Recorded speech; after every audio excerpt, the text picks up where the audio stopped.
नमस्कार दर्शक बंधु मु आज एही वीडियो रे आपण माननकु कहिबाकू जाउछि आंब जेली किपरि प्रस्तुत करंती। जदि आपण माने केही चैनल रे नुआ थांती चैनल को सब्सक्राइब करंतु एवं पाखरे आसुथिबा बेल आइकन टी ऊपर प्रेस करी पुनी ऑल नोटिफिकेशंस ऊपर क्लिक कर दियंतु। ताहेले एमिति जहा भी किछि नुआ नुआ रोसई संबंधी वीडियो अपलोड करी सर्वप्रथम आपण माने देखा पाई परिबे एवं चैनल को यथेष्ट मात्रा रे लाइक शेयर करने को मध्य भूलिबेनी।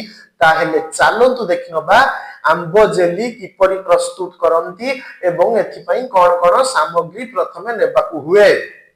आवश्यक सामग्री कंचा आंब अर्ध केजी, कला जीरा 1 चामच, चीनी 1 किलो।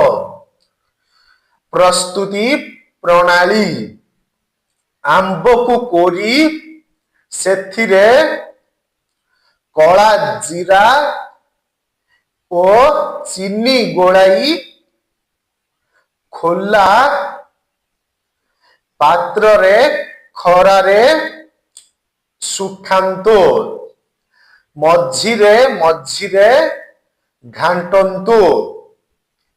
चीनी भल भावरे मिसी पानी सुखी गले बोतल रे पुराई रखंतु।